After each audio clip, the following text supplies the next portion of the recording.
That evening, he only wanted quiet, a dimly lit kitchen, a cup of coffee still warm. Through the pane, he saw his son's hand slip a velvet pouch into the old backpack. He didn't get angry. He put it back into the middle drawer, took a photograph, and waited. My son. Thought I didn't notice. I put it back. The kitchen glowed dimly like a small wick lamp, golden light shattering across the old wooden table speckled with dried coffee stains. He folded the work shirt, dry with the scent of pine wood, the folds composed like a lifelong habit, then set it beside the canvas backpack with frayed edges and the light green, chipped enamel coffee flask. The handle of the flask scraped softly against the tabletop, a sound so small that if you didn't pay attention, it would slip by like a breath. On the wall, a thin paper calendar was stuck up with brown tape. In the Friday box, there was a smudged pencil line, electric bill, his own handwriting, quiet as a nod. He stood for a few seconds, letting his eyes rest on that line longer than usual, as a way to measure his heartbeat. Then he hitched the backpack lightly. The roll of measuring tape rolling in the bottom of the bag gave a dry, solid click. Everything still lay in its familiar place. The hand towel folded in half, the little bag of nails tied with a rubber band, the silver duct tape shriveled with age. Everything was in its place, like small stamps certifying a day lived neatly, neither lacking nor excess.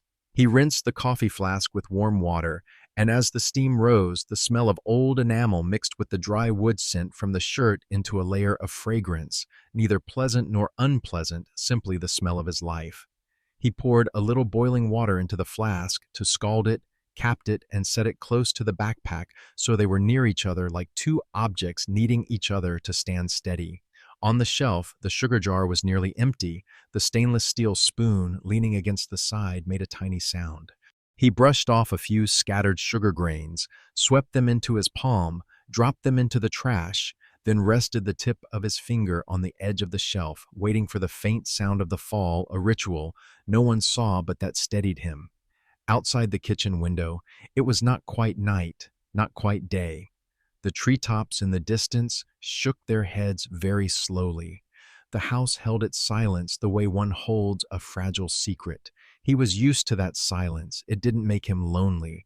What weighed on him each evening wasn't the silence, but the moment the silence was about to be torn by a familiar question, sweet enough that no one got angry, yet sharp enough to cut into the heart. "Did you sleep well, Dad?" An opening line like an envelope flap left unsealed, with another slip of paper inside, a bill, a favor to ask, an advance, or just a little, "I'll pay you tomorrow." He didn't blame the question. He only wanted tonight to pass without it appearing, like hoping a stray gust wouldn't tilt the porch light that was weak already. He squared the kitchen chair to the table, rotated the tablecloth so the edge lay even. Such small tasks worked like oiling a slow knee joint, steady, sure, unnoticed. His hand passed over the tabletop, over the porcelain plate, with a fine crack running close to the rim, through the thin ribbon of gold light falling from the bulb above, and stopped at the calendar. He picked up the pencil, wrote nothing, only pressed the tip lightly into the Friday box as if testing the paper's softness. Then he set the pencil back in the exact spot, a gesture half complete, on purpose. The living room beside was a black frame, the TV gone dark after a long day. On the shelf, a white envelope still sealed. The upper corner bore last week's postmark. He did not open it. He had learned to let what can wait, wait. Beneath the envelope lay a thin, brown-covered expense ledger, its spine taped. He walked past it as one passes a door half closed without stopping, without touching, changing nothing.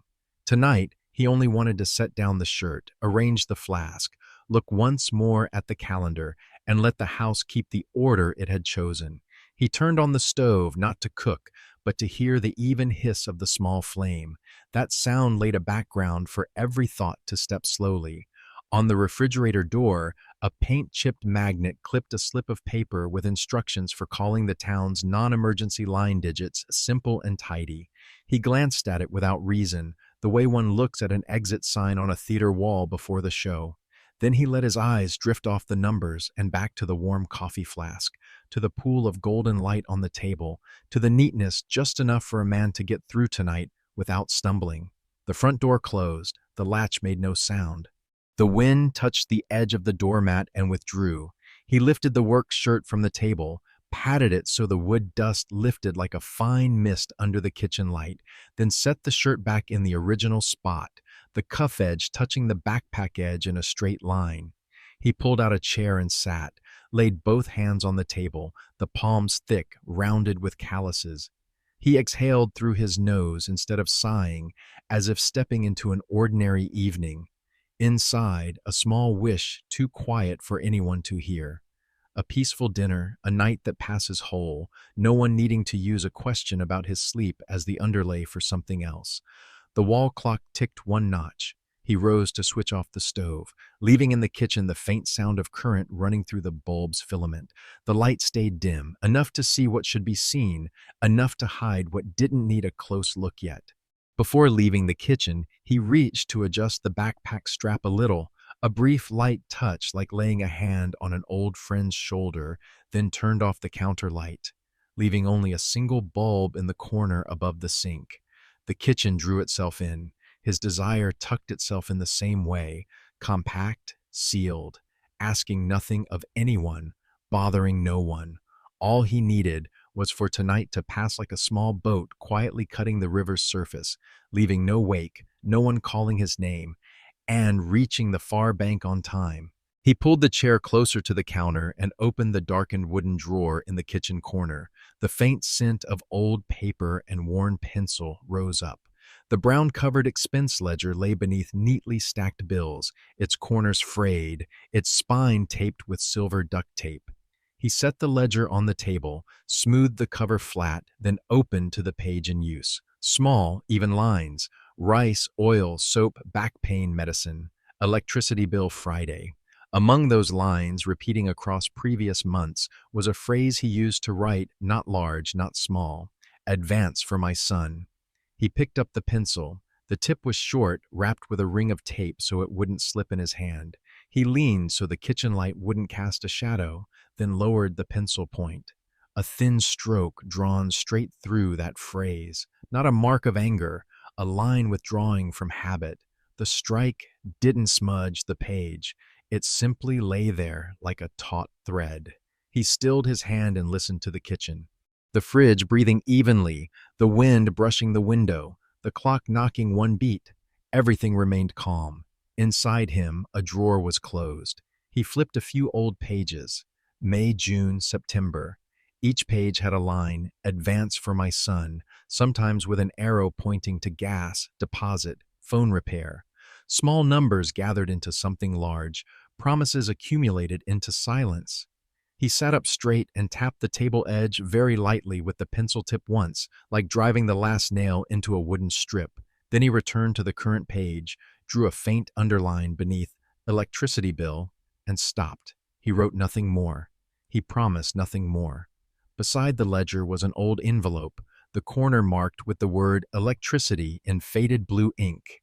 He took a few bills folded in quarters from his wallet and lined them straight with his thumb. One by one, he smoothed the edges and slipped them into the envelope until the amount he had calculated was met. A few coins fell, rolled a circle, then came to rest near the base of the cup. He picked them up and dropped them into a small glass jar on the shelf. The jar for loose change, for times he bought nails or a roll of tape. The jar trembled slightly and gave a dull but tidy sound, like the answer of a taciturn person.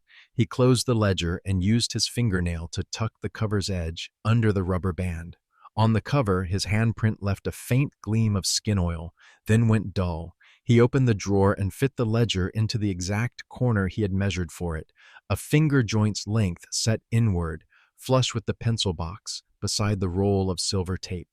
The drawer slid softly. The sound of wood on wood no longer squealed. Long ago, he had sanded the warped spot smooth. With his palm, he gave it one last gentle push. Closing the drawer was also closing a soft part within himself, not to become hard, but to stand upright. He stood up. The kitchen light struck the small mirror on the wall, a simple square with a black frame, use to check whether his shirt had wood dust on it. He stepped closer, at a distance just enough to see both shoulders and half his chest. His face held the fine lines of age.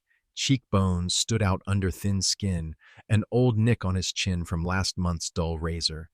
But his eyes, there he stopped, not to see how young he still was, but to look straight at the man who had drawn a pencil line a minute ago. The gaze was neither harsh nor pleading to be understood. It simply stopped drifting. For a long time, his eyes had been used to drifting past requests, drifting past those times he was angry at himself for being soft-hearted. Now the gaze held in place like a rivet into a wooden beam, firm, quiet, and not waiting for anyone to come inspect it. He inhaled through his nose, a breath deep but short, an exhale so small it didn't stir a single silver hair on his forehead. That sigh, if it could be called that, was sent to no one, aimed at no one. It was just a period set inside, not needing to be written down. He raised a hand to smooth the work shirt hanging on the chair, from the shoulder down to the elbow, as if testing the flatness of a small resolve. On the shelf, the chipped enamel coffee flask was still warm at the handle. He touched it for a moment, then withdrew his hand. Another long day was still both ahead and behind. His fatigue was neither greater nor less. Only one thing had changed, Tanit, and, on the nights to come, no more word rescue would wedge itself among the expense lines, like a stray nail driven into good wood grain. He slid the chair back into its place and adjusted the tablecloth so the fabric edge ran parallel to the wood. Passing the calendar, he only glanced enough to confirm that Friday electricity bill was still there, like an appointment with himself. No need to be reminded twice. Then he turned off one more bulb, letting the kitchen sink into the gentlest light still enough to see the way. Before leaving, he looked into the mirror one last time. The eyes in the glass no longer held weakness. They no longer promised to protect anyone with pieced-together money. They only promised to preserve the minimal uprightness of a man, just enough to get through dinner, past a familiar question if it came. Without buckling, the kitchen door closed softly. Outside, the river wind pushed a thin sheet of air across the porch and tapped the calendar, making it sway lightly. Inside, the modest order he had just set down lay still like a coat hook, ready to bear the weight of the days ahead. He placed his hand to his chest once, as though stamping a seal, then left the kitchen with steps unhurried, but resolute. The town sat along a river that wasn't wide, the water always dark like a last-season wool sweater. On the far bank was a row of low-roofed houses, hand-painted signs, letters flaking off in small pieces with the wind. Whenever a truck drove over the steel bridge, the river's surface wrinkled into rings. The metal made a hollow beat that dropped by in the early morning and then was gone. People here were used to that sound the way they were used to weak coffee, not good, but enough to wake you up. On his porch, the yellow bulb swayed back and forth, now bright, now dim, like the blink of someone who can't sleep. An old wire ran down from the ceiling, a segment wrapped in black tape. Every afternoon he thought he would replace it, but each day passed with other small tasks: a loose screw on a table leg, a leaky washer at the sink. The wooden step clicked toke whenever a foot touched it, not loud, but enough to signal. The neighbor's cat stopped by sometimes, sauntered over that step, and then paused to listen, its tail sweeping the dust lightly like a small broom. The kitchen door opened onto another small world. The long, unoiled hinge squeaked softly each time he pulled the handle. The squeak didn't bother anyone, but it recorded time better than the wall calendar. Morning, noon, evening, and those longer nights when the river wind blew the other way. Inside, the TV was off, the black square of the screen like a window onto nothing. On the shelf, a hand towel left to dry overnight still smelled of cheap soap, the fibers holding a candy-like scent mixed with the old coffee scent left from morning. That smell clung to the kitchen like a thin coat, unwilling to leave. The tile floor had a few tracks where the glaze was chipped in high-traffic spots. The refrigerator breathed evenly, and its cold door held a few fridge magnets advertising a plumber, a locksmith, a tire shop 10 minutes drive from the house. On the table, a nearly empty sugar jar sat next to a coin jar mixed with a few leftover screws. Everything was sufficient for now, much like the way this town got by, no surplus, rarely short.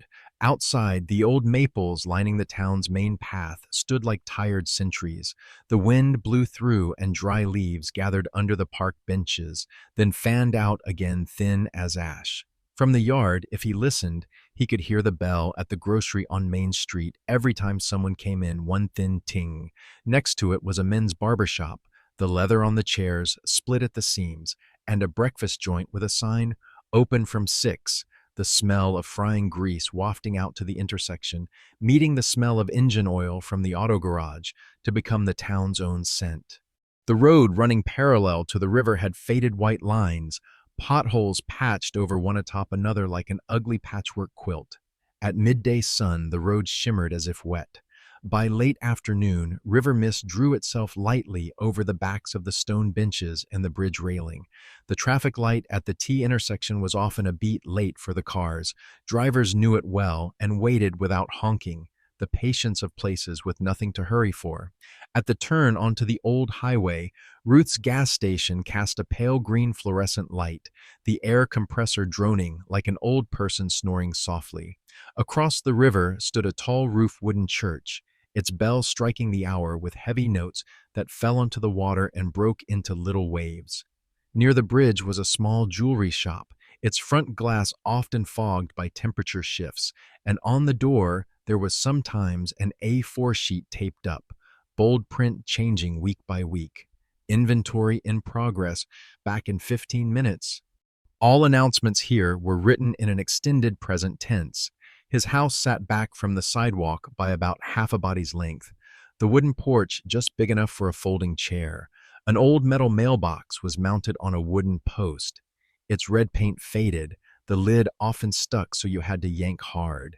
Whenever the mail carrier stopped by, bicycle tires ground the gravel with a dry sound. 3 times a week, joy and nuisance traveled together in the thin envelopes. When the riverside wind shifted, the thin curtain over the kitchen window kicked up a little, exposing part of the white painted frame, gone off color. At those moments, the light from the porch slanted in, the yellow bulb flickering into an unpredictable rhythm, and his shadow printed on the tile stretched and shrank as if someone were retracting a tape measure. In that expansion and contraction, the kitchen held on to the hinges' squeak like a habit. The TV held its black frame like a pocket of quiet. The towel held the scent of soap and coffee like a piece of the day kept back. On the slow river, an old motorboat sometimes passed, trailing a dotted wake of foam. A few out-of-season seagulls floated farther out, calling in a few hoarse cries. The town was only busy at school dismissal and during church services. Otherwise, it was like a room of moderate size. You could hear the sound of your own slippers, and sometimes, because of that, you walked more lightly. At night, the shop lights went out one by one, leaving a few lit squares scattered like buttons left on an old shirt. Among those lit squares was his porch light flickering, but determined not to go out entirely. His step on the threshold toward the kitchen clicked, "Talk again." That sound blended with the wind in the maples, with the running river and the refrigerator's breath, into a quiet soundtrack of the day. The house, the town, the river, all seemed to agree on a way to live. Keep silence, accept a few small noises, and let everything continue at a slow, steady pace. There, he took a step. The porch light blinked once more, then stood steady. The table was set as simply as every day. A plate of thinly sliced cold cuts, pickled vegetables in a glass bowl with a scalloped rim, a jar of mustard ringed with a dry brown crust around the lid. Beside it was a white porcelain plate left empty, a pair of chopsticks laid across the bowl's mouth in the habit of saving a portion for someone who would come home late, a gesture more polite than hopeful. The tablecloth had a worn streak exactly where his hand usually set the coffee cup. The cheap soap smell on the hand towel still mingled with old coffee, blending with the chill blowing in from the kitchen window. There was a very small talk from the step before the door opened. The son came in, coat unzipped, eyes hollow as if he'd just walked a long road and no one had stopped to give him a lift. He wasn't hungry the way his shoulders sagged. The way his hand rummaged in his pocket, then stopped, showed that fatigue weighed more than hunger. He pulled out a chair. The legs scraped the tile into a thin streak of sound that stretched and then cut off like a pencil line scored across paper. No greeting, no question, only the chair's sound finishing his move. He poured water into a glass cup whose color had faded, condensation pooling into a faint ring on the table. He rotated the plate of cold cuts so the fat faced toward the dominant hand, set a small spoon into the pickle bowl. Small gestures to make the meal look more like a meal than a layover. The TV stayed off, the black square of the screen like the window frame of a room with no one in it. On the porch, the yellow bulb flickered once and steadied, then flickered again, that indecision with a rhythm of its own. The sun picked up 2 slices at random, no dipping, no sighing. The silence in the house thickened like a wet raincoat hung on a wall, heavy, sticky, and cold on the skin. He poured himself half a cup of coffee. The liquid darkened after many reboilings, raised the cup to his lips, the smell of old enamel pushing into his nose. On the wall, the thin calendar taped up with brown tape had a folded corner. The box, Friday, electricity bill, still looked at him with its calm pencil line. He didn't turn his head fully, only glanced over as one passes a familiar sign.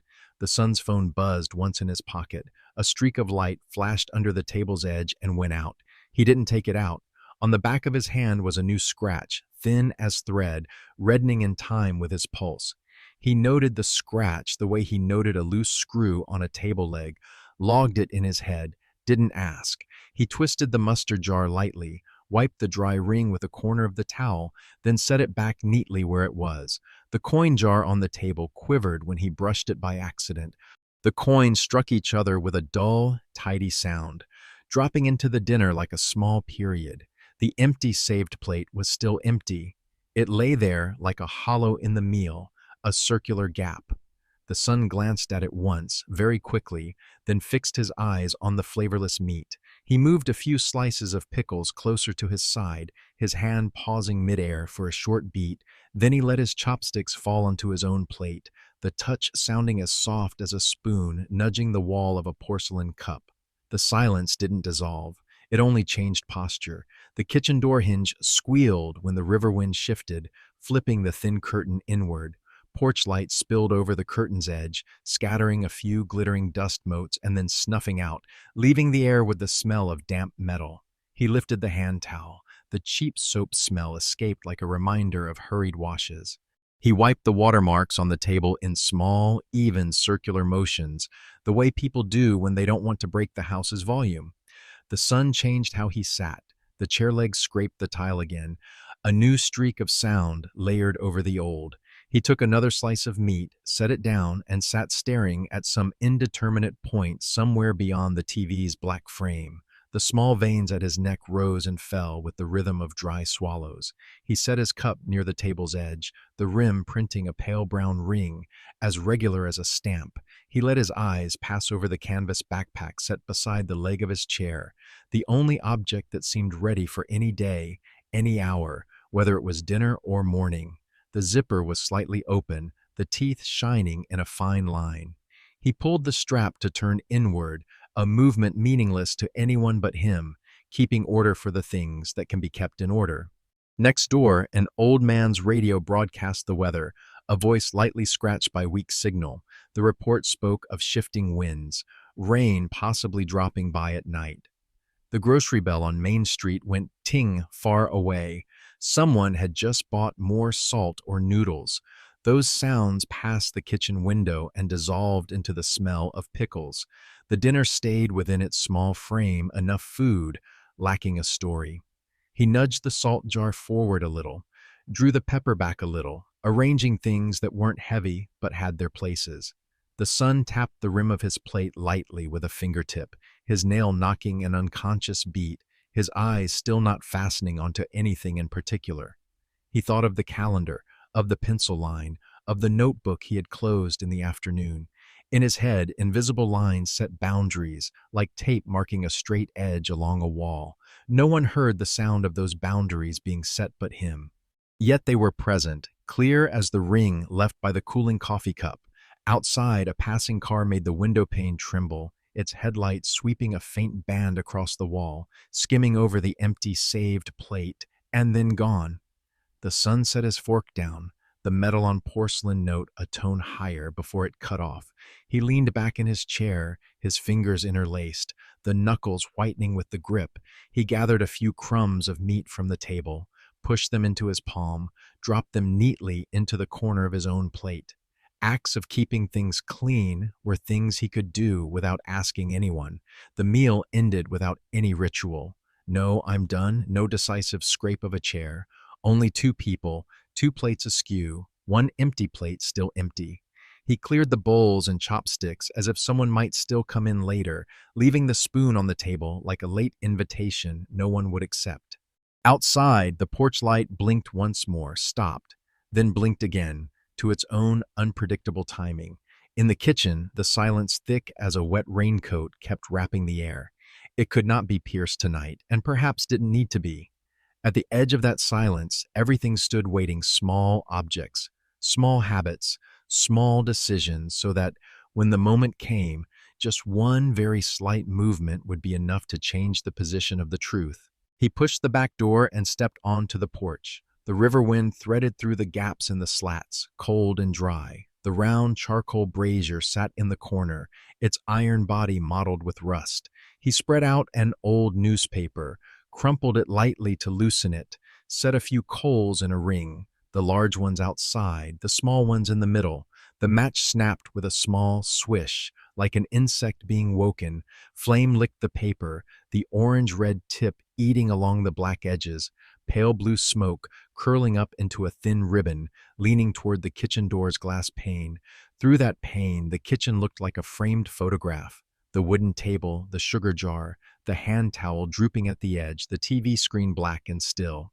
He bent to blow on the fire, his breath warmed his face. When he straightened, a veil of smoke, thin and warm, passed before his eyes, as if laying a mist over everything inside the kitchen. The ceiling light trembled with the wind, reflecting a yellow streak on the glass. There was a talk from the step, then quiet. The son's figure slid past the frame of the glass by half a body, walking slowly, shoulders slumped, stopping right at the table's edge. His work backpack lay on the chair by the door, its strap turned outward.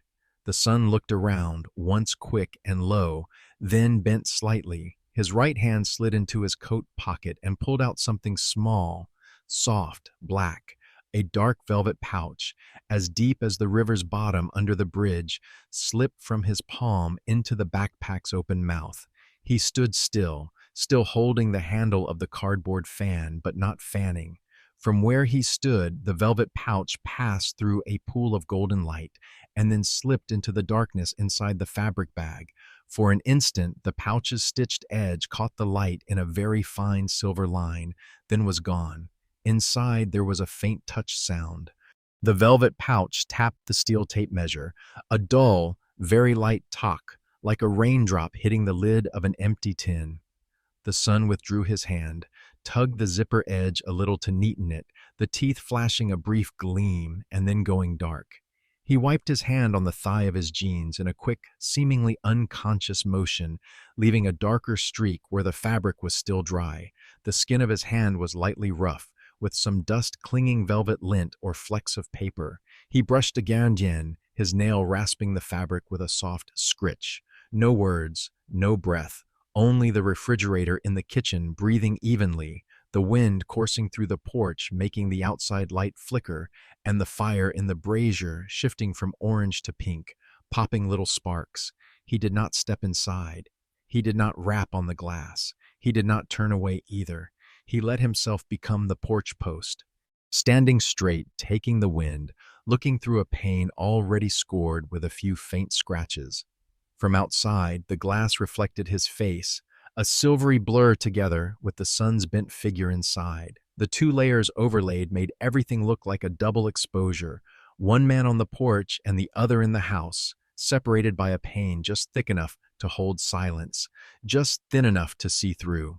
Smoke passed under his nose, the smell of burning paper mixed with coal, warming the memory of early winter. He added a briquette with the metal tongs, set it on the outer ring so the flame would climb slowly, without alarm. When the tongs touched the rim, the metal rang very softly. In the kitchen, the sun had straightened up, lingering a beat as if waiting for the house's sounds to settle entirely. He set a hand on the table's edge, inhaled through his mouth, then moved out of the glass frame. His shadow slid slantwise across the black TV screen in a thin dark streak, disappearing into the hallway. The wind shifted, pushing the kitchen curtain inward. The backpack's open mouth quivered in response. He looked at the backpack as one looks at a box whose lid has just been closed, knowing there is something new inside it but not yet naming it. That black velvet pouch, that soft cloth thing, did not belong to his life. It wasn't as useful as the silver duct tape, not as durable as the canvas of the backpack, not as necessary as the hand towel.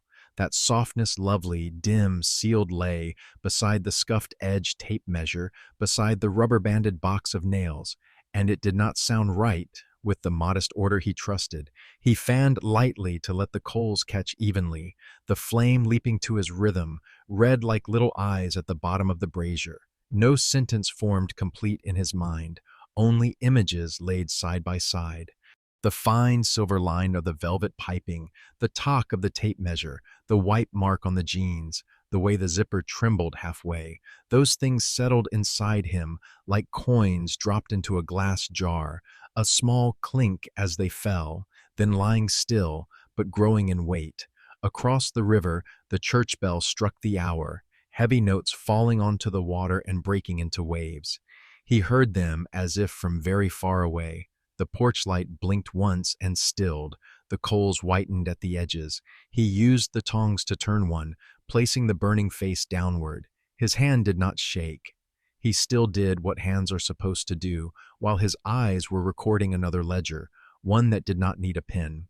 On the glass, the brazier's steam beaded into dim specks. Through those specks, the kitchen inside seemed farther away, but the backpack by the chair was still clear. The zipper mouth drawn to the proper notch, the strap turned inward, the chipped enamel coffee flask right above, as if someone had slipped an unfamiliar object into a person's pocket without his knowing.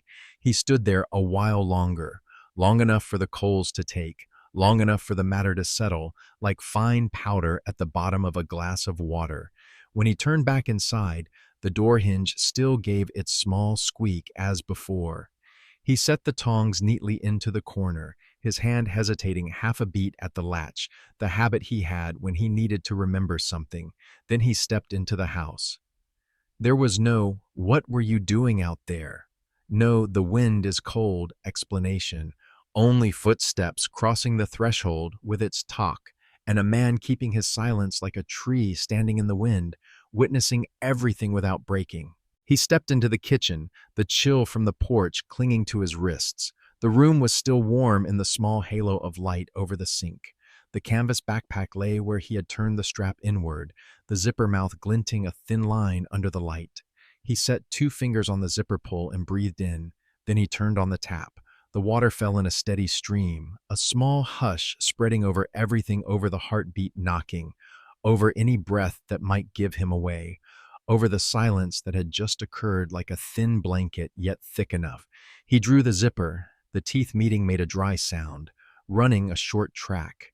The smell of damp canvas and the metal scent of the tape measure rose up. He opened the mouth not wide, only just enough for a hand to slip in.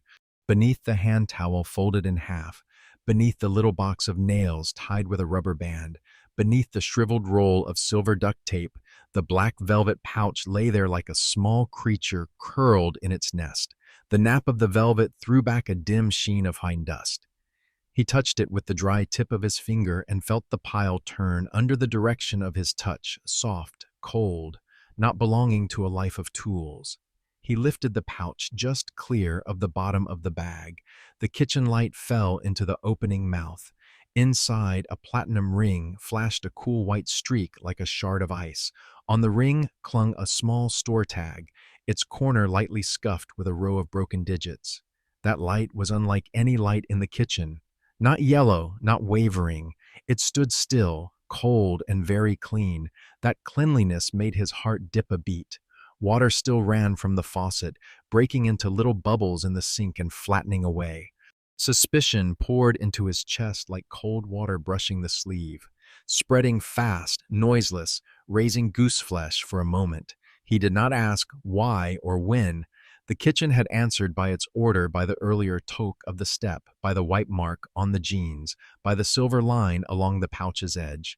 All those small things fitted together into a picture he did not want, but was forced to see. He set the velvet pouch back at the bottom of the bag, exactly where it had lain, gauging it so it touched the tape measure once more, tock to log the earlier sound again, like a reference pin. He tucked an edge of the hand towel beneath the pouch, in the same fold position as before, and gave the towel's edge a light tug to hide the speck of lint that had just caught. He lifted the little nail box, felt its familiar weight, then set it down in its corner so its corner matched the arc-shaped wear at the bag's bottom. Each thing was returned to place. As he put his tools back on the tray at day's end, no more, no less, he measured the bag's mouth with his eyes. There was a slight scratch on the zipper teeth from a bump last month, he remembered. He pulled the zipper to exactly the point where that scratch tucked under the fabric flap, leaving the pull angled a little, the angle he always used because it wouldn't jab his thigh when he carried it. His hand did the work, his eyes took note, his ears still heard the water covering everything evenly like light rain. Warmth from the kitchen breathed at his back. He glanced up at the small mirror hanging by the kitchen door. From this angle he could see only half a cheekbone and the rim of a silvering ear. Nothing in that mirror said anything more to him. He turned back to the sink and slipped 2 fingers into the running stream, as if to wash away the invisible velvet dust clinging to the finger pads. The cool water pushed back from nail to wrist and sharpened him a notch. He shut off the tap. The kitchen took back its original volume, the refrigerator breathing evenly, the porch light flickering once and stopping, the river wind passing the window seam with a very thin hush. He sat down and set his wet hand on the towel, dabbing each knuckle dry as if wiping a test clean. The chipped enamel coffee flask leaned against the backpack, still warm. He turned the flask so the handle faced the door as always. Everything was arranged to look as if saying nothing. But to him, their order had changed. The black velvet pouch and the platinum ring with its tag lay in his house, in his tool bag, within the bounds he had thought held only simple and durable things. A boundary had just been reset by someone without permission. He opened the cabinet under the sink for the small oil bottle, then put it back. Not yet. He brought his hand to the magnet on the refrigerator. The slip with the non-emergency number was still there, the corner curling up.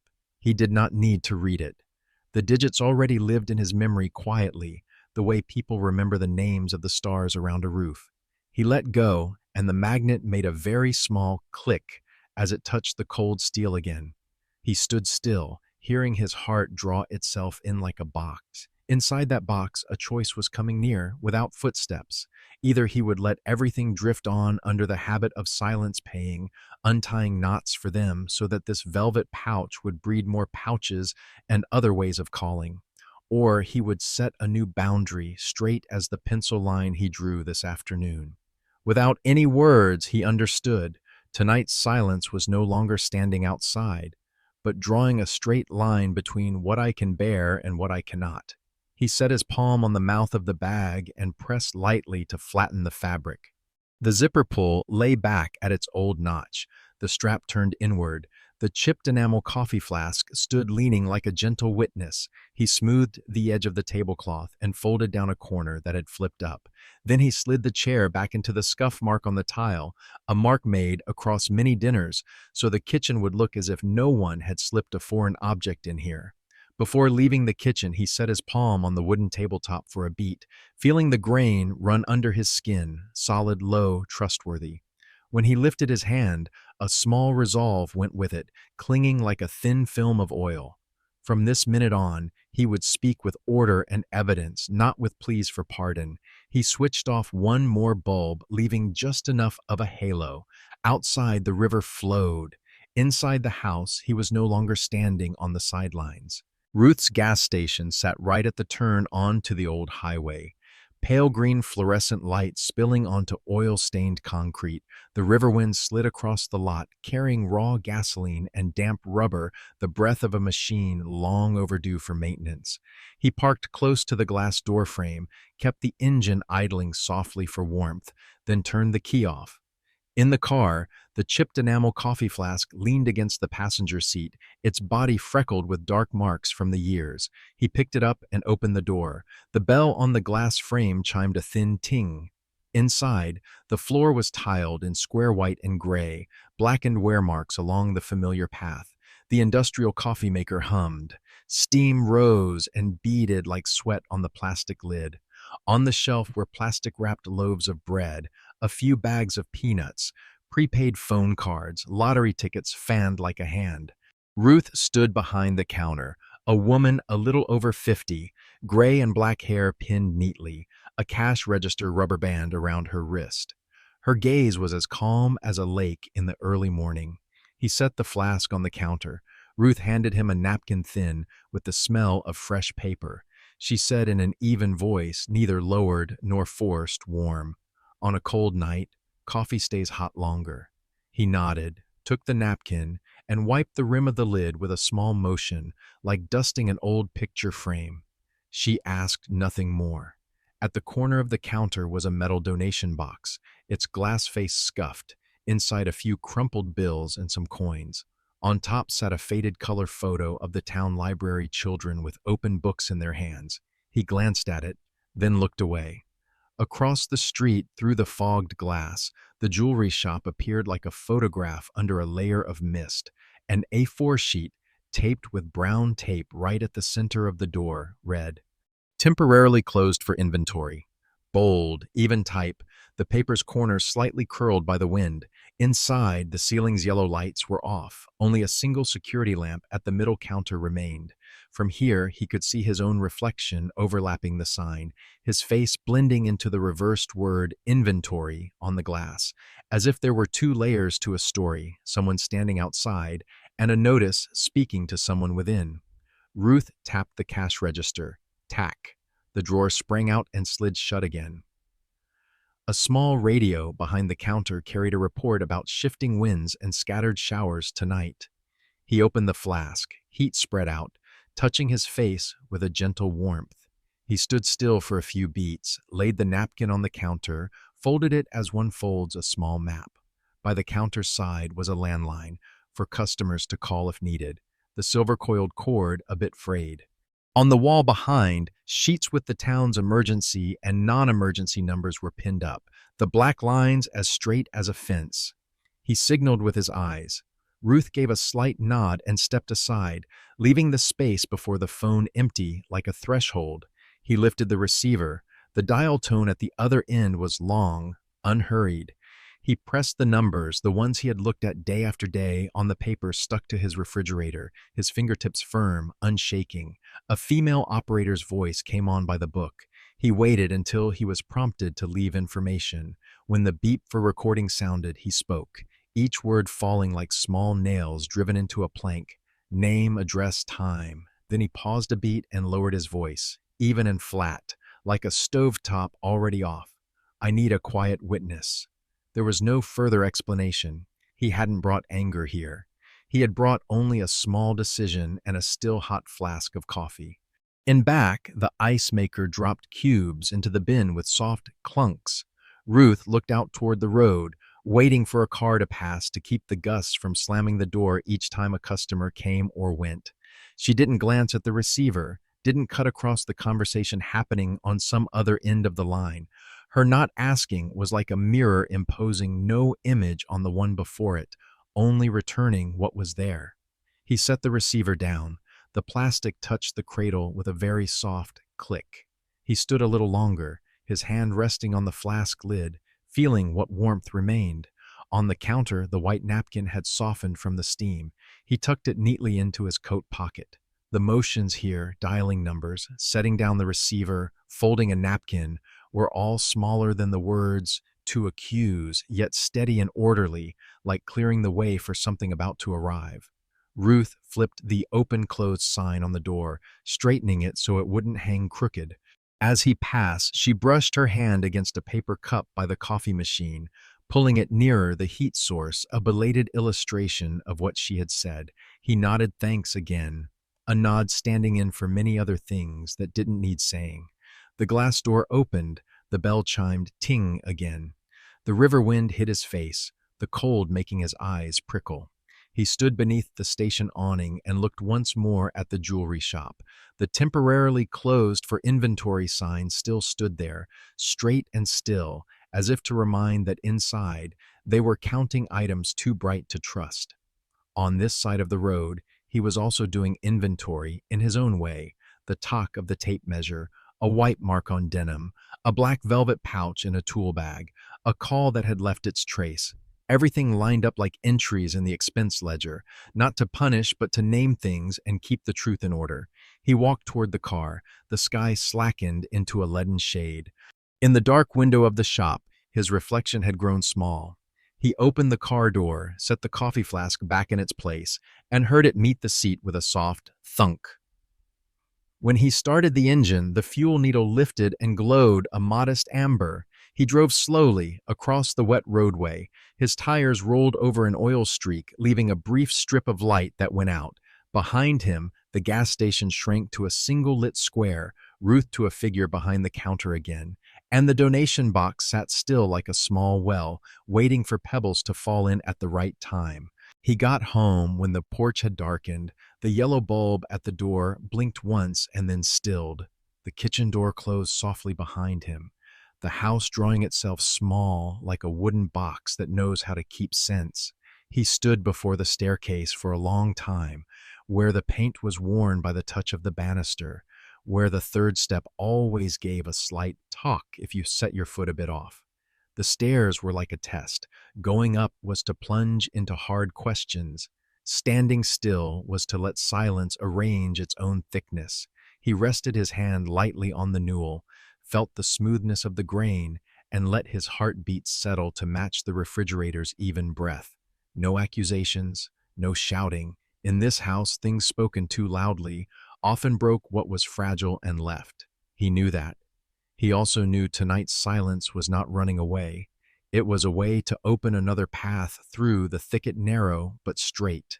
He turned back into the kitchen. His canvas backpack was still where it had been, propped against the chair leg, the strap turned inward as he had left it. On the wall, the round white clock knocked a dry notch. The minute hand had just passed the 10. He pulled the old phone from his shirt pocket, silenced it, and turned off the flash.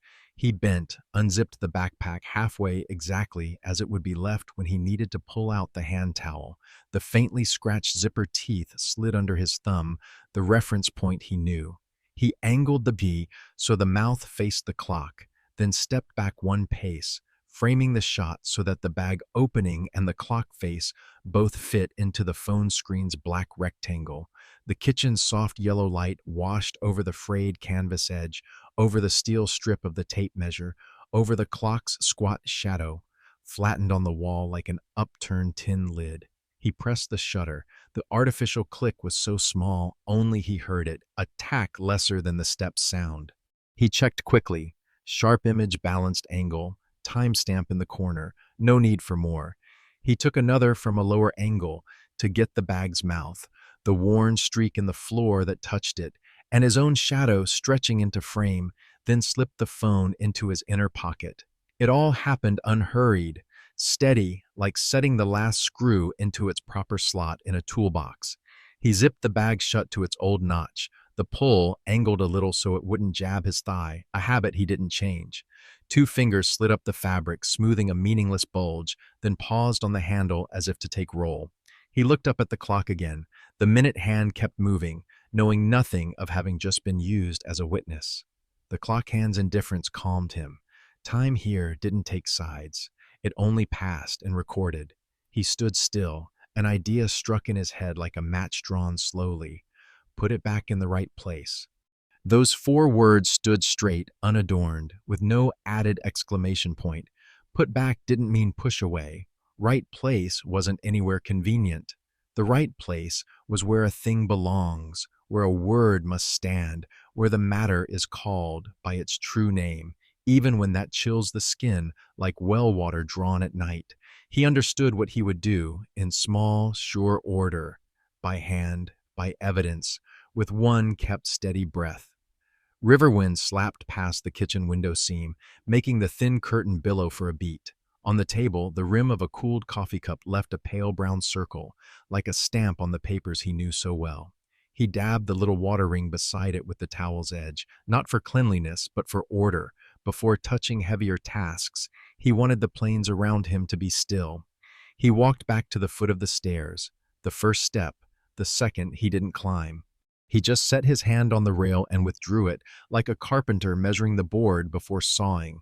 Once put back, the grain would take a straight cut. So would he. No need to wait for someone to come home or to hear anyone's explanation.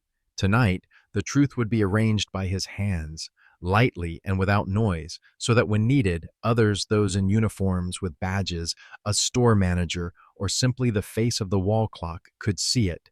He returned to the kitchen, took out his phone, opened the photo folder, and skimmed the two shots once more. He zoomed in on the corner with the minute hand, saw clearly the worn line on the floor touching the bag, saw the seam that had split a centimeter at the mouth. Those small marks spoke in the language he trusted most detail. He locked the screen, pocketed the phone, and heard a very soft click from the inner pocket. Everything was ready, like a charcoal already in the fire, but not yet glowing red. He would blow when needed. Out on the porch, the light blinked once more. He suddenly remembered the donation box on the counter at the gas station, the photo of laughing children under the library roof. People donate spare coins to light a corner of the reading room, and tonight he would donate his own quiet to light a corner of the truth. No more word rescue was needed, only to put things back in the right place. He switched off one more bulb. The kitchen sank into just enough light so the small objects stayed quiet where they were. The towel, the salt jar, the roll of silver tape, the backpack with its pull resting still. On the wall, the clock kept knocking evenly, unhurried. He touched the wooden tabletop, like signing a decision already written in his heart. Then he exhaled a slow beat and turned to leave the kitchen. The idea still burned steady in his mind, a small flame enough to lead the way. Put it back in the right place, put the object where it speaks the truth, and put himself in the place of a man who no longer stands on the sidelines. He stood at the threshold of his son's room for a long while, letting his eyes adjust to the dense darkness like a held breath. Light from the porch slipped through the gap in the curtain and cast a thin golden band onto the carpet.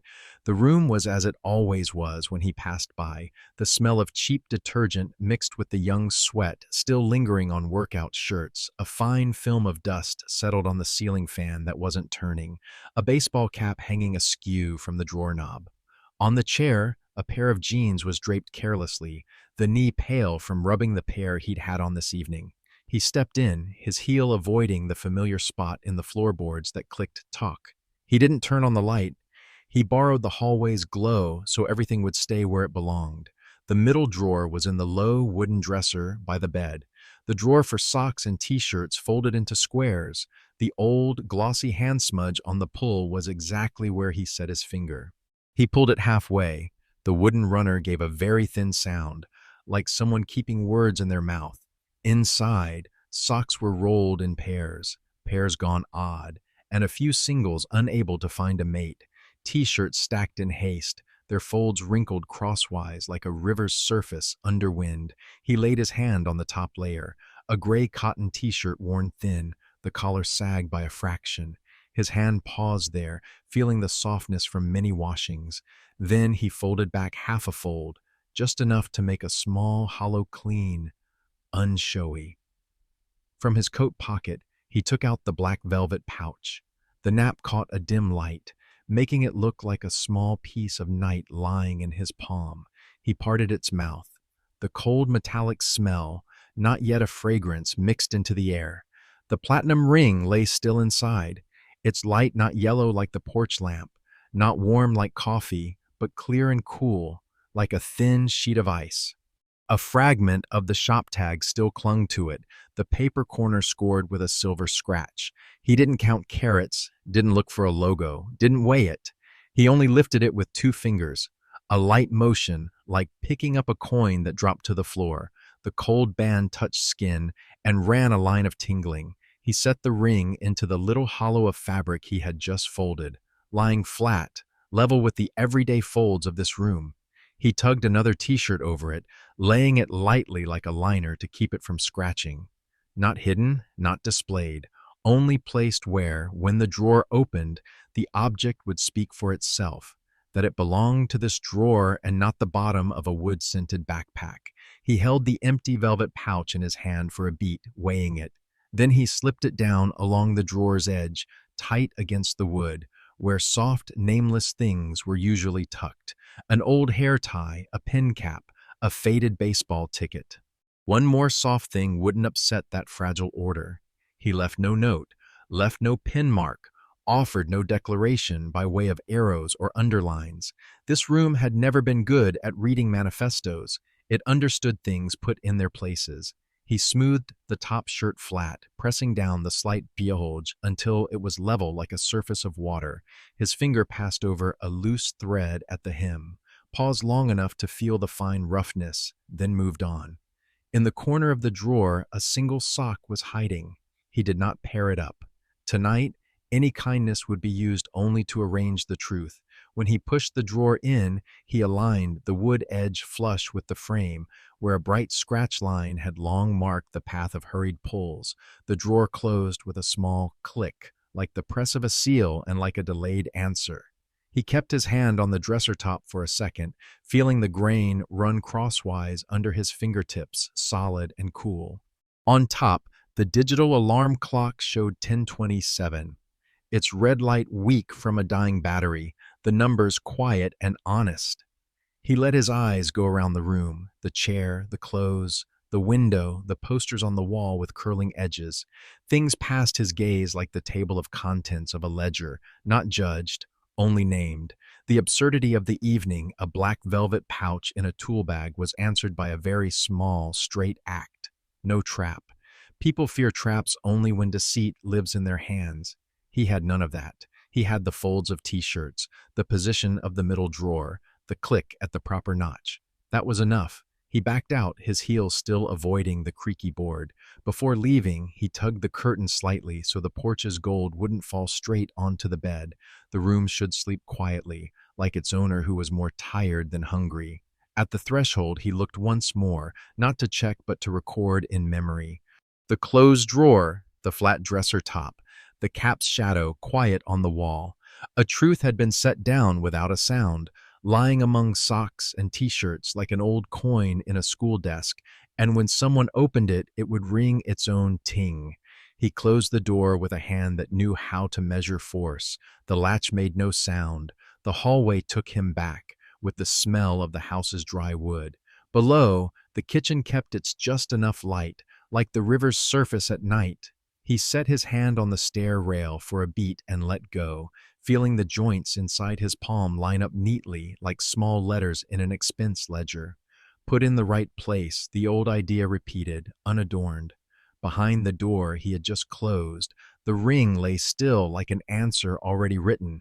Ahead, he stepped down the stairs, a man lighter by exactly one part of absurdity, and heavier by exactly one part of rectitude. He opened the cabinet under the sink and took out a small, amber-colored bottle of oil and a screwdriver with a wooden handle, worn glossy. The oil's fine, sharp scent, like a pencil line, threaded into the kitchen's damp air. He gave the bottle a single shake. The first drop clung at the mouth like a golden bead of dew. The kitchen door still squeaked whenever the river wind shifted. The black hinge, long uncleaned, was freckled with dust. He slid an old newspaper beneath, tilted the bottle, dropped one drop into the first hinge knuckle, another into the middle. The metal drank the oil, giving a small swallowing sound. He opened, closed. The squeak was clipped short, thinned, then went out like a story already heard enough. He wiped the spilled oil with the corner of a towel, folded the newspaper, and set it neatly in the trash. Next, he took the screwdriver out to the porch. The wooden step lay beneath the yellow light that often flickered, its surface worn smooth where feet most often fell. He knelt, found the exact loose screw his ear had grown used to, tightened one turn, then another, the screwdriver tip rasping in the slot with a very small tack. At the step's edge, a flat nail stuck up slightly. He tapped it flush with the screwdriver's handle, with just enough force to keep the wood from splitting. He stood, set his heel down, to test. No more talk, only the river's thin breathing somewhere beyond the maples. The porch bulb fluttered again, like a sick person coughing in fits. He reached up and removed the lamp cover. The plastic yellowed, like smoke twisting gently so the clips wouldn't break. The old bead came out of the socket, its threads darkened. From the small shelf by the door, he pulled an old cardboard box. Inside were 3 round beads wrapped in thin paper. He screwed in a new one, the threads catching smoothly, touching the end with a neat click, as simple as a quiet mm-hmm. He set the cover back, flipped the switch, stepped back a pace. The light came on at once, without trembling, laying evenly over the step like a layer of hot milk. The yellow held steady. He opened, closed the kitchen door once more. The house answered with the wind at the window seam and the refrigerator's even breath.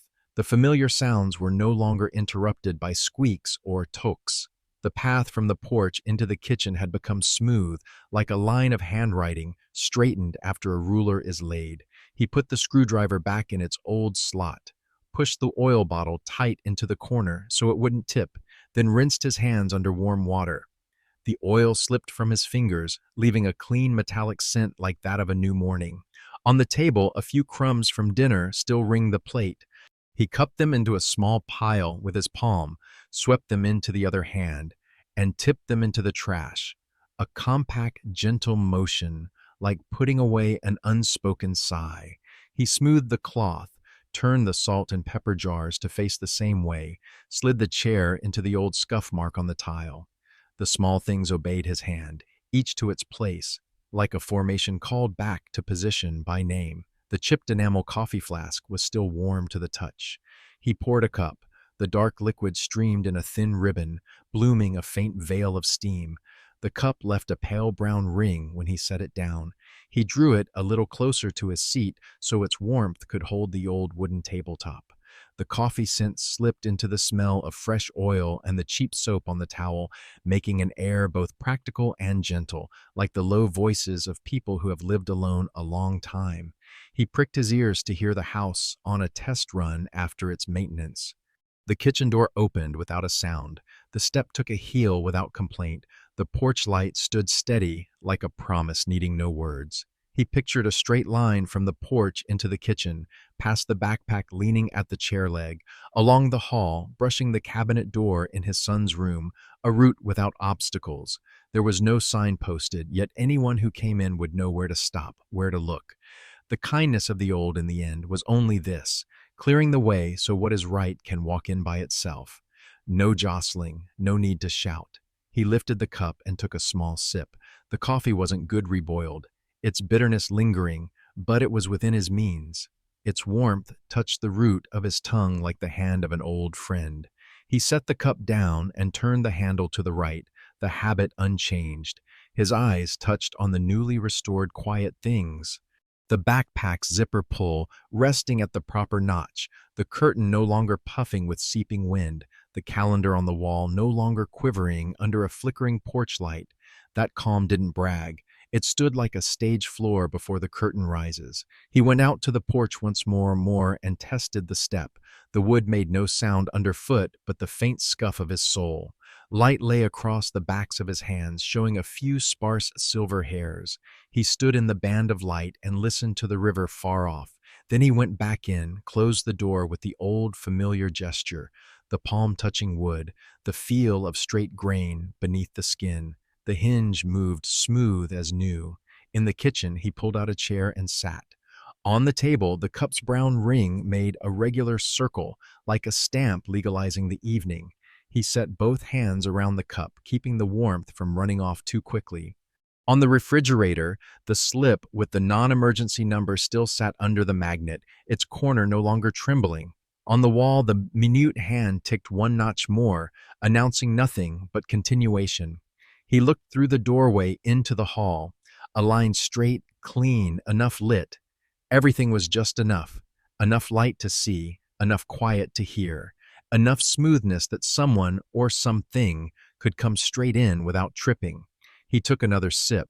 His tongue had grown more used to the bitterness. He felt in his chest a hollow beginning to take shape, not empty from loss, but cleared in advance. It didn't make him cold. On the contrary, it was like the strip of yard before the porch after a rain able to receive a footstep, or only receive the wind.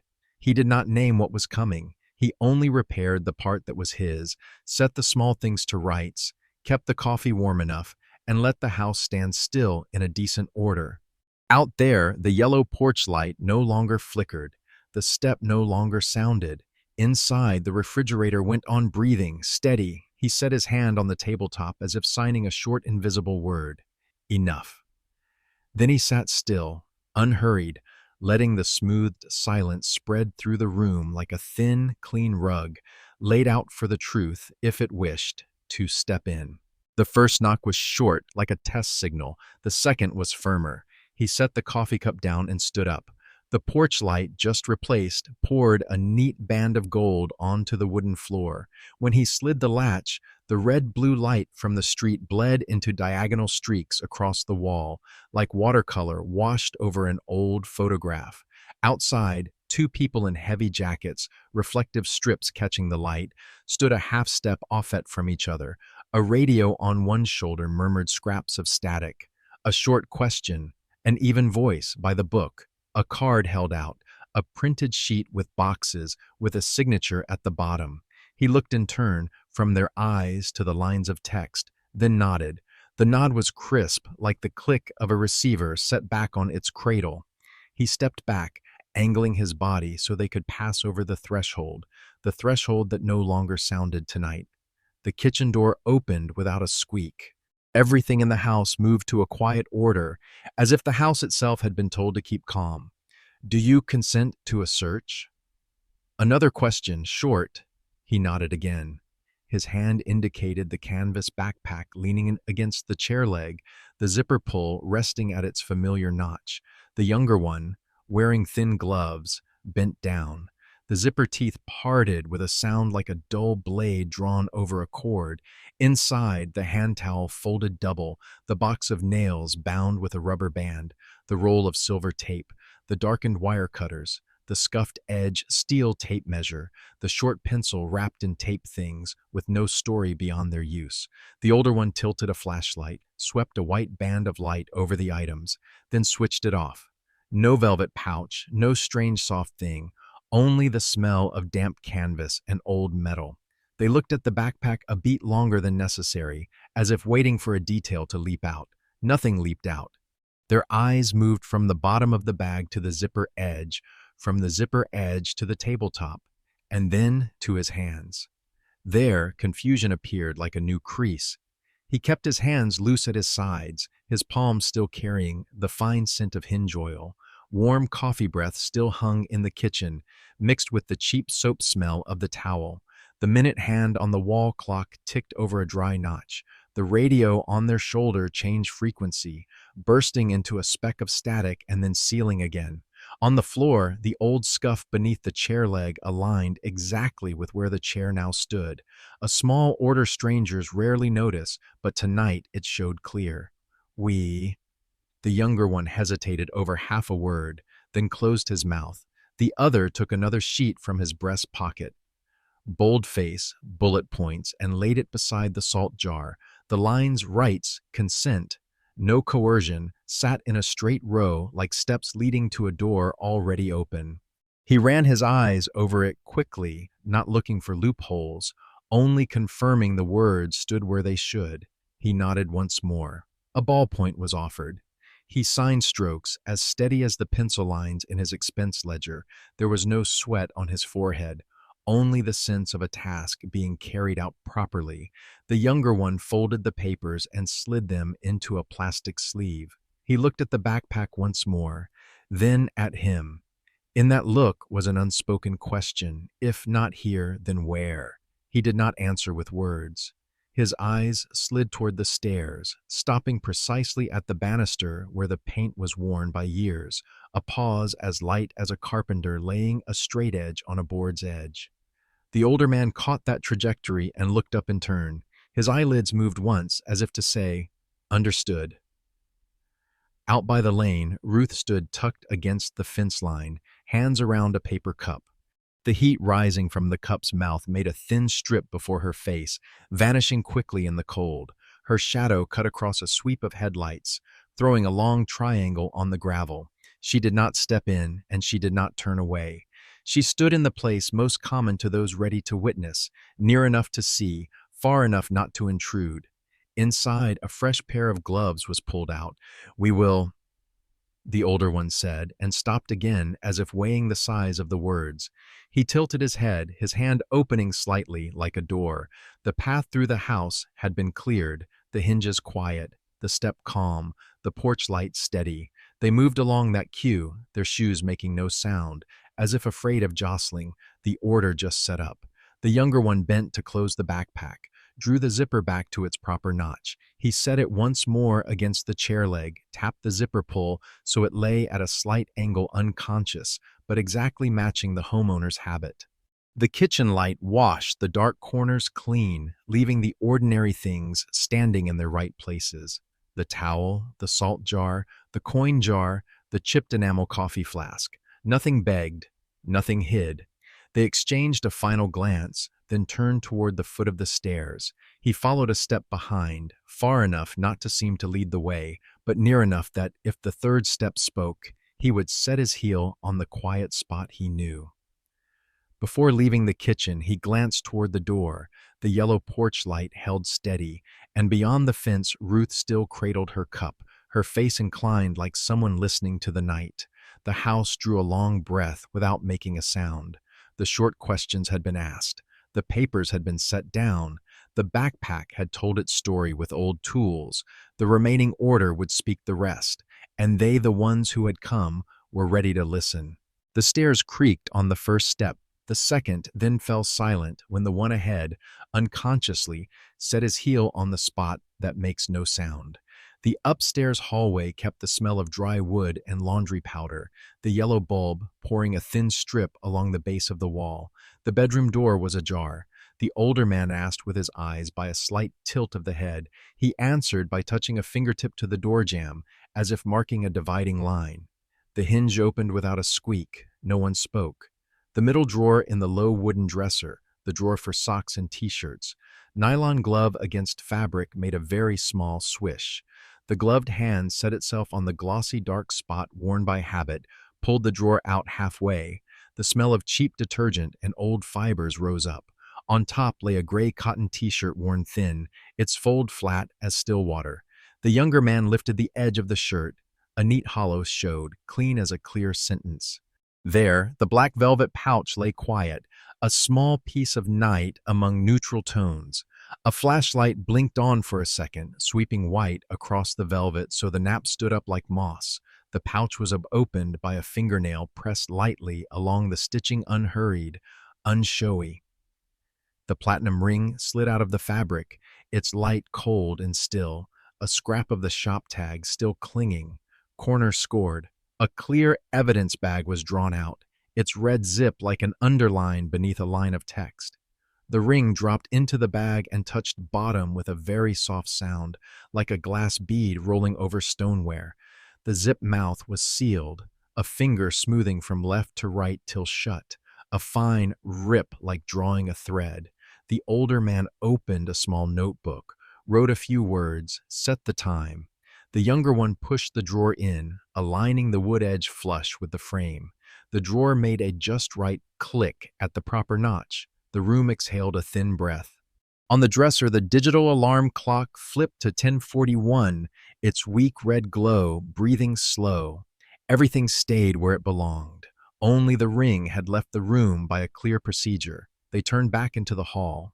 At the foot of the stairs, the son's figure appeared in the doorway, a posture not gathered in time to express itself. Light from the kitchen below, washed up and showed plainly on the back of his hand a faint line of velvet dust. His eyes moved over the man's face to the evidence bag in the younger one's hand, then stopped at the drawer just closed, as if wanting to hold onto a crack to breathe through. There was no crack.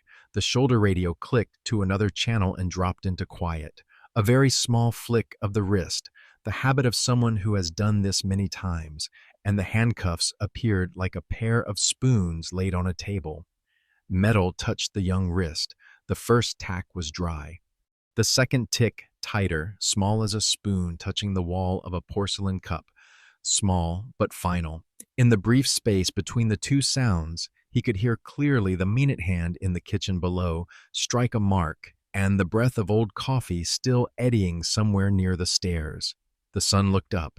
In his eyes, a little cloud searched for a hold, drifted quickly, then dissolved. He looked back. No tilt, no flinch, no pressing down, only kept his gaze straight as a ruled line. He nodded very slightly. A beat just the length of a second hand's move. No speech accompanied it. No need. The older man read a few words by the book, his voice low and even, like setting pieces on a tray by size. The younger led him past the third step, the one that used to speak, but tonight was quiet. Downstairs, the kitchen door opened smoothly. The threshold kept its promise and made no sound. The porch light held steady, pouring straight into a golden path leading to the lane. Outside, Ruth still stood by the fence, hands around a paper cup now less hot. The steam was thinner than before, but her position had not changed. She looked over, no nod, no shake, a face, like water holding a reflection. As the group passed, she shifted half a step to make room, a just enough motion, quiet as placing another pin on the town map. In the kitchen, the backpack leaned at the chair leg, the zipper mouth closed at its proper notch. The old tools lay still, like calm sentences. He came last. As he passed the door, he touched the wooden tabletop for a beat, felt the grain solid and cool, then let go. On the table, the cup's brown ring was still round and even. A decision had just been stamped without ink. At the threshold, the river wind was cold and straight. The cuffs at the young wrist jostled lightly with his steps, meeting once more, a brief metal note. He paused in the band of light, angled his body so the door could close softly behind him. No one said why. No one asked, "Are you sure?" The answer lay in the evidence bag, in the middle drawer, in the cuff's small sound like a spoon touching a cup. And he, with that slight nod just now, had set himself in the right place, no longer standing outside, not a judge either, only the one who keeps order so the truth can walk straight through his house. The house was empty of voices, as after a performance, curtains drawn, the stage still carrying the smell of sawdust, and lights not yet cooled. He walked down the hall, lightly touching the arm of a chair as if to reassure the furniture that everything was at peace. The kitchen was still warm in the small halo over the sink. Old coffee hung in the air, thin as a thread not yet snipped. He lifted the kettle, added a little water, set it on the stove. The blue flame stood just right, not urging. While he waited, he turned on the tap and washed the cup. Porcelain touching the palm made a sound so soft it wasn't heard, only felt. Cheap soap suds rose in a white blur and then collapsed, carrying off the thin brown ring still printed on the cup's rim. He rinsed again with hot water. Steam rose and fogged a small corner of the kitchen glass, leaving on it the shape of a fingertip when he wiped it unconsciously. Beside him, the canvas backpack leaned against the chair leg, an old friend that had just come through an evening that didn't belong to it. He lifted the strap, turned the body of the bag toward its familiar orientation, tugged the zipper pull to the proper notch to be sure, then nudged it back into the worn scratch on the tile, the coordinate mark of many years. His hand smoothed over the canvas, flattening a raised wrinkle, as if saying an apology so small it made no sound. "It's done." The kettle began to speak in small bubbles. He turned off the flame at the right moment, poured padid into the chipped enamel coffee pot to wake the aroma, poured the rest down the sink to warm the pipe. The smell of coffee rose, not a good smell, but the smell of home. He set a cup on the chair opposite, the empty chair still empty, then poured half a cup for that unoccupied place. Steam rose from the mouth of the cup, touched the patch of air usually reserved for a voice, a question, then dissipated without leaving a scar. He dried his own cup with the towel and pulled out a chair to sit. The expense ledger lay in the drawer, whose runners had been oiled, waiting where the hand could easily reach. He opened the drawer, took out the ledger, set it on the table. The dark brown cover shone under the light like the back of an old fish. He turned to the page in use, the page with the pencil line, Friday, electricity bill, and the thin strike across the phrase, advance for my son. He looked at that line longer than necessary, like looking at a newly drawn shoreline on a map. Then he folded the page, ran his thumb along the edge to sharpen the crease. The paper sounded very softly, like a breath already passed through the throat. The drawer closed smoothly. Inside, the numbers stayed with one another, no one dunning anyone else anymore. Outside on the porch, the yellow bulb, the new one, stood steady. Its light didn't waver on the wall. It didn't make the calendar tremble in the kitchen corner. It didn't stretch and shorten his shadow the way it did every night. It simply stood there like a warm, round marker, keeping watch so the night would pass in time. Through the pane, the gravel on the path glittered with damp grains. The old maples cast a thick shade. The river far off blackened into a smooth incline. The refrigerator breathed evenly. The wall clock ticked each notch like someone driving a nail into the wood grain at the right spot. He lifted his cup. The dark liquid touched his lips. Bitterness at the tip of his tongue spread slowly down into his chest, just enough to recognize that his body was still here, not carried off by the wind outside. He set the cup down, turned the handle to the right, a habit without reason. Across the table, the cup of coffee for the empty place steamed less, but still steamed. He didn't look straight at that chair. He let the corner of his eye register its presence, like a traveler recognizing a familiar milestone. No need to read the words, only to know it stood rooted in its right place. The kitchen was clean of squeaks, clean of talk. The sounds that had been cleared away allowed other sounds to be heard, the water in the pipe shifting itself, the river wind sliding through the window seam, very thin, clothes on the line brushing each other for a moment, then stopping. He pressed a fingertip to a bead of water left on the table and erased it with the towel's edge. That gesture tonight was part of what he called kindness, clearing the way, clearing the sounds, clearing a place so that if the truth needed to pass through, it wouldn't trip. He listened to his own chest. The emptiness didn't call out. It opened like a courtyard just swept, still smelling of water. No crowd pushing in and no fireworks, only wind passing more easily than before.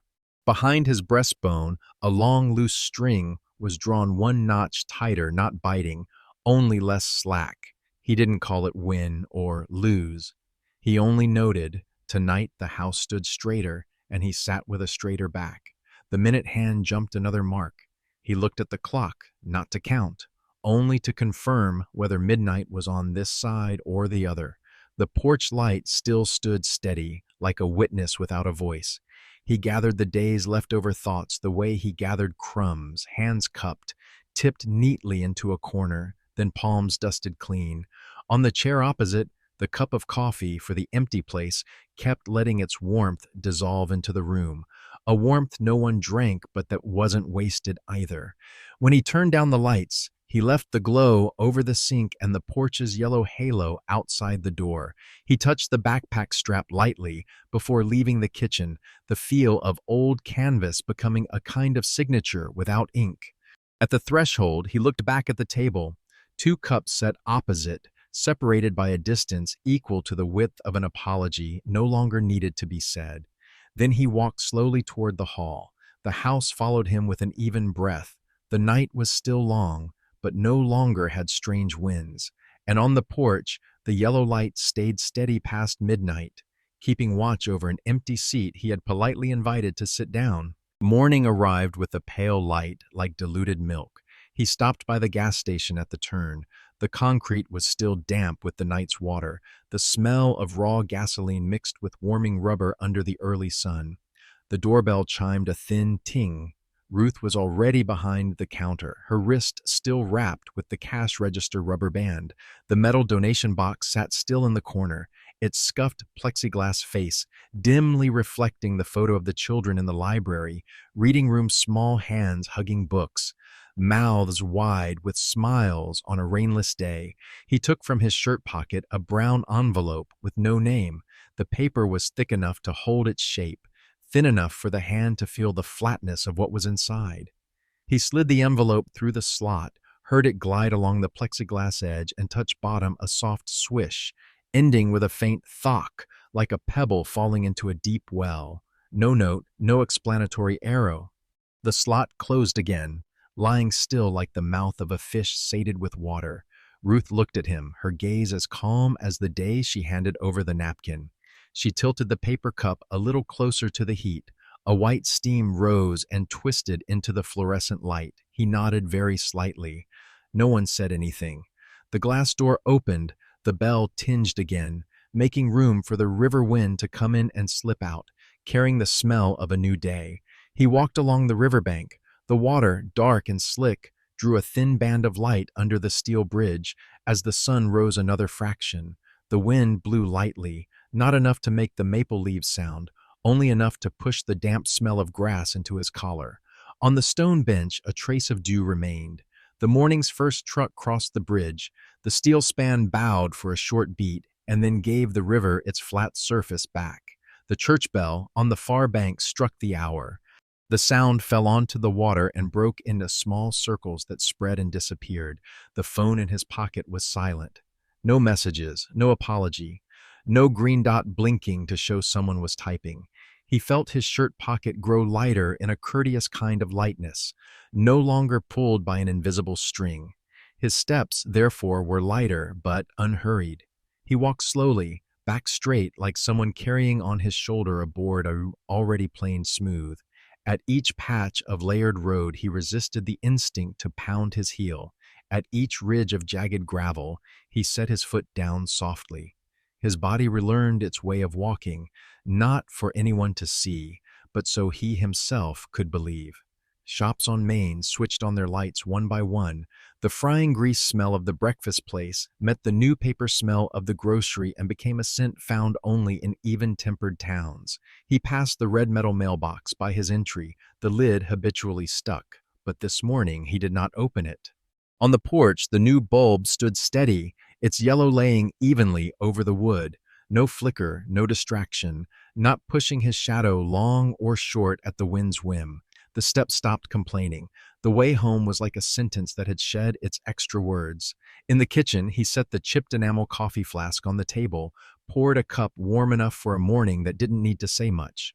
On the opposite chair, the cup for the empty place was still there. It steamed less but steady, like the quiet presence of something that had been named. He sat, hands around the cup, feeling the glaze touch his knuckles. The refrigerator breathed evenly. The wall clock tapped a dry notch. The curtain drifted lightly with the river wind. The house needed no reassuring. It stood firm by screws already tightened, hinges that had drunk oil. Somewhere in his chest, a boundary line was drawn straight and fine, clear, with no need of red paint. It stabbed no one to bleeding. It only divided the portions, the part that is his and the part that is no longer his. Last night, that line was laid down by very small things: the zipper pull at the proper notch, the drawer closing smoothly, the evidence bag zipped, the lamp standing steady. This morning, he saw it show itself in the way he lifted the cup, in the rhythm of his straight back, in no longer groping for any plea for pardon on the tip of his tongue. He took a sip. The coffee was bitter but gentle. The old enamel scent was like the low voice of a far friend calling his name. Outside, a dog went past the gate without barking. A mail carrier's bicycle ground over gravel with a dry, even sound.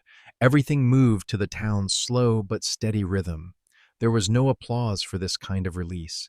It came, stayed, and blended into habit like oiling a hinge. Afterward, the door opened and closed without a sound. He shifted his eyes to the window, looking out on the porch. The yellow light still stood like a watchman sparing of words. On the table, the brown ring at the cup's base printed another faint layer, atop last night's ring, two quiet imprints of the same life. He set his palm on the wooden tabletop, felt the grain run under his skin, and felt in his arteries a rhythm return to normal. No need to announce anything to anyone. No need to explain. When he stood, he moved the still warm cup a little closer to the edge of the table near the opposite chair, as if making room for a guest who would not come. That small gesture was enough for the kitchen to keep its language, the language of leftover warmth, of a respected empty space, of light that does not flicker. He went out to the porch and stood for a while in the gentle yellow, letting the light touch his forehead and draw down to his cheekbones. His back was still straight, the river wind still light. The new day started with the very faint hiccup of the pipes in the wall. The boundary had been laid down, and in the end, deliverance was not a loud laugh, much less a door slammed. It was only the porch light standing steady through day and night. A cup of coffee warm enough for a person to sit still, hands not trembling, the bath from the threshold into the kitchen going straight, no longer squeaking. There he found a peace, needing no one's certification, a slight, gentle beam, just enough to light his hand as he went on with the work of a day. In the end, no one won over anyone by raising their voice. There were only small things set in their proper places, the zipper mouth closed at its familiar notch, the middle drawer shutting smoothly, the porch light standing steady through the night, a cup of coffee warm enough for the empty seat opposite. If we must yell at revenge, here it is only the way an old man refuses to add the word rescue to the expense ledger, returns silence to the proper place of silence, and keeps the minimal share of straightness so the truth can enter the house on its own without jostling. Ruth still stood at the edge of the story like a quiet mirror. The kitchen kept the smell of cheap soap and old coffee. The river ran slow, and he, after folding the page with the thin strike, only sat with his back a little straighter. Deliverance is not noisy. It is like the unflickering yellow light on the porch, like the way the steps stop sounding when someone walks late. If you have ever chosen to retaliate with rectitude instead of anger, ever put an object, a boundary, or simply a chair back in its right place, tell it with one small detail in the comments. The smell of coffee, the sound of a hinge, a water ring on the table. No name needed, no length required, only a sign enough for others to recognize. There are gentle kinds of retaliation, and thanks to them, the heart still has room for peace.